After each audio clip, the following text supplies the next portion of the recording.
Bakit, Emma? Hinihingal ka. Anong nangyari? Ma, alam mo, may anak pala si Senior Manny. At alam mo kung sino yon? Sino? Yung lalaking kinaiinisan ko. Talaga? May anak pala si Senior Manny na lalaki? Opo, ma. Nakita ko pa silang nag-uusap doon sa may gilid ng kalsada. Baka naman pamangkin niya lang yun. O kaya ampon. Ampon? Eh bakit naman po mag-aampon si Senior Manny ng ganun? Aba, malay ko.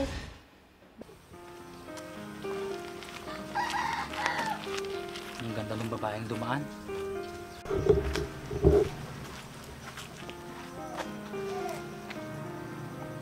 Bakit kaya nakangiti pa yung lalaking yun habang nakatingin dito? Malapitan nga. Hey, Miss Maganda, anong pangalan mo? Pwede ba? Layuan mo nga ako. Ang dumi ng kamay. May balak pa atang makipagkamay sa akin. Miss Maganda, hindi naman ako namamalimos sa'yo. Makikipagkilala lang ako. Pwede ba? Umalis ka na nga dito. Hindi na ako nakasakay ng jeep nang dahil sa'yo. Saan ka ba pupunta? Gusto mo hatid na kita? Ihahatid mo ako? Sigurado ka? Oo. Bakit? Ibig mong sabihin, pasasakayin mo ako dyan sa bulok mong bike? Sa tingin mo, sasakay ako dyan sa bike mo? Pwede ba? Umalis ka na nga para makasakay na ako ng jeep.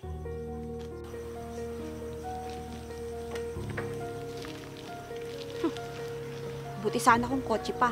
Sasakay talaga ako. Grabe siya. Pasasakay niya talaga ako sa bike niya.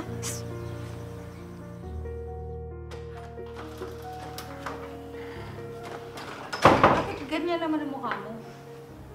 Paano naman po kasi, ma? May lalaking lumapit sa akin kanina. Oh, anong ginawa sa'yo? Basta, naiinis po ako. Mainit lang po talaga ang dugo ko sa kanya. Inalok pa niya ako na ihahatid daw niya ako. May kotse naman pala anak eh. Sana nagpahatid ka na. Ma, magpapahatid po ako? Sino naman po may sabi na kotse yun? Eh ano naman pang hahatid niya anak? Bike po, ma. Ano? Aba, talagang malakas ang loob niya. Kung ako yon, hindi ko na talaga siya kakausapin. Parang hindi matino kausap yun anak. Kaya nga po, ma. Buong araw tuloy, wala ako sa mood. Siya nga pala, kamusta naman ang lakad mo kanina? Natanggap ka ba sa ina-applyan mo? Yun na nga po, isa pa sa kinaiinisan ko, ma.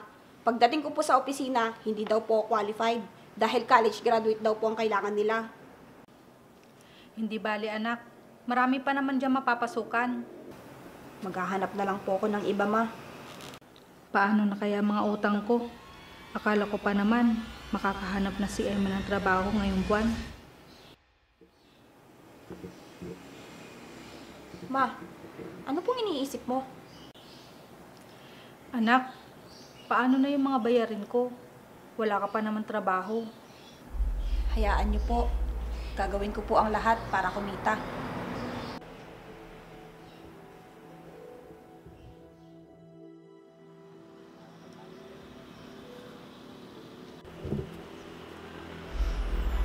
Nandito na naman tong lalaking to. Siguro, katiwala siya ni Senior Manny. Hi, Miss. Magandang araw po, Senior Manny. Magandang araw din sa iyo, Emma.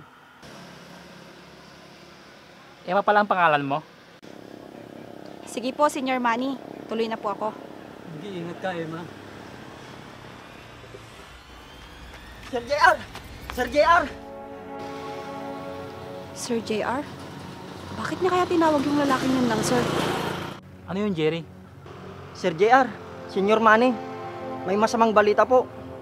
Ano yun, Jerry? May paparating pong bagyo ngayong linggo. Kailangan na po nating anihin ang mga palay sa bukid. Ano? Paano yun? Pwede na ba natin maani ang mga pananim natin? Jerry, kung maaari, anihin nyo na ang mga yon. Baka masira pa ng bagyo. Papa, paano yan? Baka matulog yung mga butil ng palay kasi hindi pa masyadong hinog. May party lang po, sir, na hindi pa masyadong hinog. At yung iba naman, pwede nang anihin. O sige, gawin nyo na ang dapat gawin. para di tayo malugi pag dumating na ang bagyo. Opo, Senyor Manny. Sir,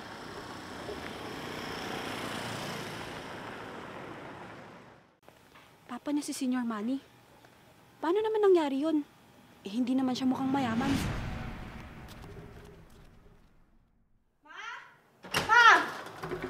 Oh, bakit Emma? Hinihingal ka. Anong nangyari? Ma, alam mo, may anak pala si Senior Manny. At alam mo kung sino yon? Sino? Yung lalaking kinaiinisan ko. Talaga? May anak pala si Senior Manny na lalaki? Opo, ma. Nakita ko pa silang nag-uusap doon sa may gilid ng kalsada.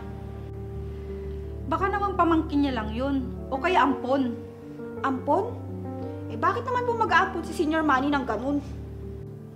Aba, malay ko. Baka naman po, papa lang ang tawag talaga sa kanya. Di ba po? Kasi po, mayaman si Senior Manny. Eh yun, mahirap lang kung manamit. Baka nga. Hindi naman siguro anak ni Senior Manny yun. Kasi mukha pa lang niya, mahirap na. Sobrang yaman ni Senior Manny. Baka nga mamaya, nagbabait-baitan lang yun kay Senior Manny. Kasi mapera. Emma, anong iniisip mo dyan? Tara na nga, kumain sa kusina.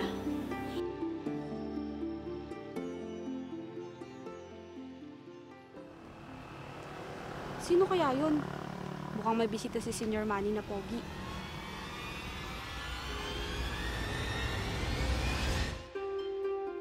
Siya yun?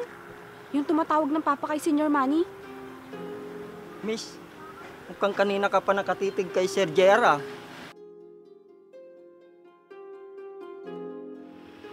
Binata pa yan. Tagapagmana ni Senyor Manny. Nag-iisang anak na lalaki. Talaga? Eh, bakit ngayon ko lang siya nakita dito sa atin? Kasi tumira yan sa probinsya ng nanay niya. May asyenda sila doon. Siya ang namamahala. Kaya pala probinsyano at hindi sosyal manamit. Hindi lang siya halata na may kaya. Kasi ayaw niyang magpalata na may kaya sila. Naghahanap kasi siya ng babaeng mapapangasawa na hindi lang estado ng buhay niya ang habol sa kanya. Ah, ganun ba? Sige.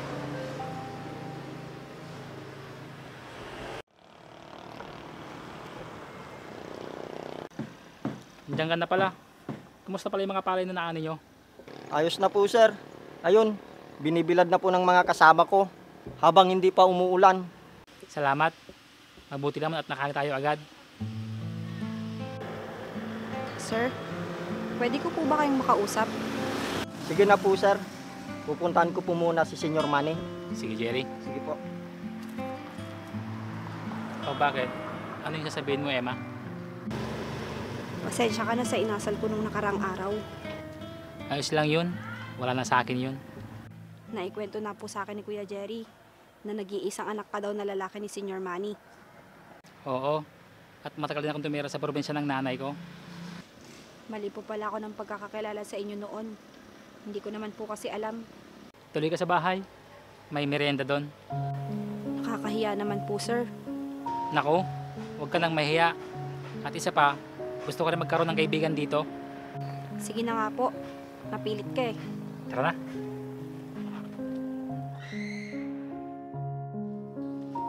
Tao po. Tao po. Emma? Emma?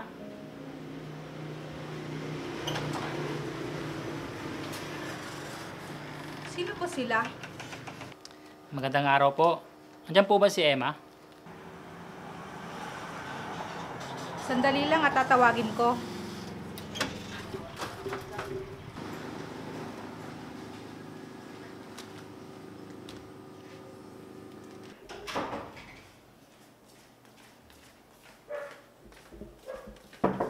Emma?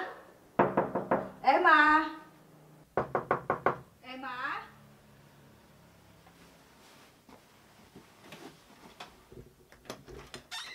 Bakit po, ma? May bisita ka. Lalaking pogi. Mukhang manliligaw mo. May dalang bulaklak. Ha? Saglit lang po, ma. Papasukin niyo na po. Si Sir JR po yan.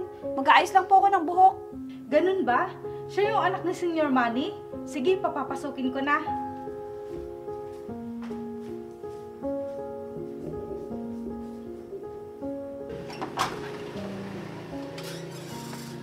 Pasok po kayo, sir.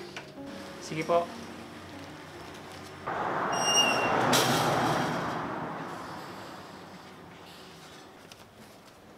Maupo muna po kayo, sir. Salamat po. Huwag niyo na po akong tawagin, sir. JR na lang po. Nakakahiya naman po kasi kayo ang anak ni Senior Manny. Opo, pero hindi po ako nagpapatawag na sir. Sige na nga. Sandali lang. Maya-maya lalabas na yun si Emma.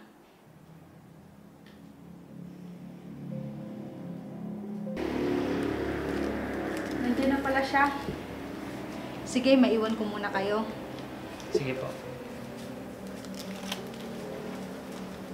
Basta ka na, Emma. Bakit napadalaw po kayo dito, sir? Bulaklak nga pala para sa'yo. Para saan po to, sir? Maliligaw sana ako sa'yo. Kung pwede sana. Nakakahiya naman po sa inyo. Hindi po ako nababagay sa inyo. Dahil isa ka pong mayaman. Samantalang ako. Hindi naman ako tumitingin sa kung anong estado ng buhay mayroon ng isang babae. Nakita ko kasi sa'yo na ikaw ang nababagay para sa akin. Una pa lang, kahit tinatarayan mo ako, gusto na kita, noon pa man. Ganun ba?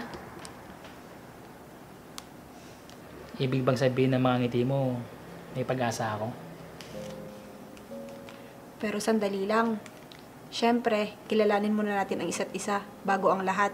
Lilinawin ko lang po. Sige, papayag na ako. Bago kayo kiligin dyan, hingin nyo muna ang pahintulot ko, ha? Narinig mo yon? Opo, tita. Sana paintulutan niyo po akong ligawan si Emma. Oo naman.